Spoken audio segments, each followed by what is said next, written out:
नमस्कार दोस्तों। आज हम एक बहुत ही अच्छी कहानी सुनेंगे जिसका शीर्षक है हौसलों की उड़ान।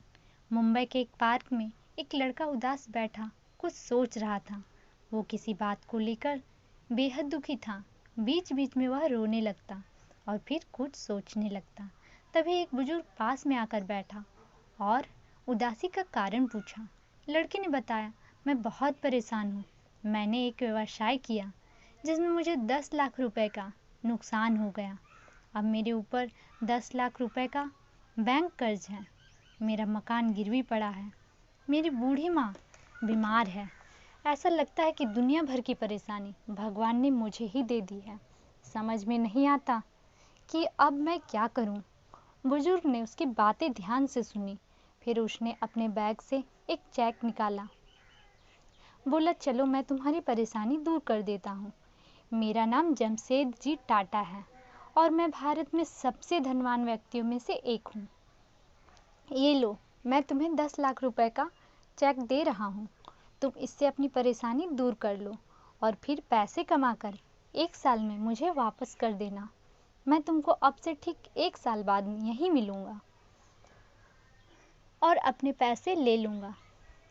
इतना कहकर वो बुजुर्ग वहाँ से चला गया। लड़का अवाक रह गया, जैसे कि वह कोई सपना देख रहा हो। पल भर में उसकी सारी समस्याएं दूर हो चुकी थी। वह जमशेद जी के नाम से तो परिचित था, पर कभी देखा नहीं था। उसे तो विश्वास ही नहीं हो रहा था कि कोई इतनी बड़ी रकम किसी अनजान व्यक्ति को कैसे दे सकता है।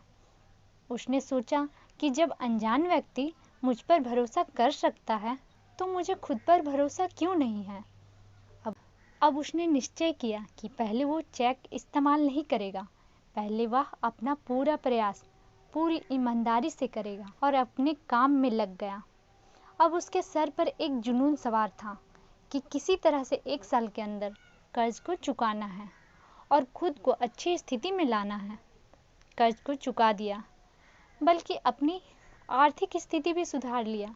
ठीक 1 वर्ष बाद उसी तारीख को उसी चेक को लेकर वहाँ पार्क में पहुँचा और उस बुजुर्ग का इंतजार करने लगा। तभी वो बुजुर्ग आते दिखे। लड़के ने बहुत सम्मान से अभिवादन किया और चेक बढ़ाकर कुछ कहना चाहा ही था कि तभी एक नर्स आई और उस बुजुर्ग को पकड़ लिया और ले जाने लगा। लड़के ने नर्स से पूछा कि क्या हुआ। नर्स ने कहा, यह एक पागल व्यक्ति है। दूसरों को अपना नाम जमशेद जी टाटा बताता रहता है और खुद को देश का बड़ा उद्योगपति समझता है। बार बार पगल खाने से भाग जाता है। यह सुनते ही लड़का अवाक रह गया कि जिस चेक ने उसके सोए हुए आत्मविश्वास को जगा दिया और जिसकी बदौलत उसने फिर से अपना करियर बना लिया और अपना पूरा कर्ज चुका लिया, वो चेक फर्जी था। दोस्तों, इस कहानी का सार यह है कि आत्मविश्वास और आत्मनिर्भरता ही वास्तविक संपत्ति है। बाहरी सहायता या संसाधनों की अपेक्षा किए बिना अपने प्रयासों और दृढ़ निश्चय से हम किसी भी परिस्थिति का सामना कर सकते हैं और सफलता प्राप्त कर सकते हैं। अगर यह वीडियो आपको अच्छी लगी तो प्लीज़ लाइक, सब्सक्राइब, शेयर और कमेंट में जय भारत जरूर लिखें। धन्यवाद।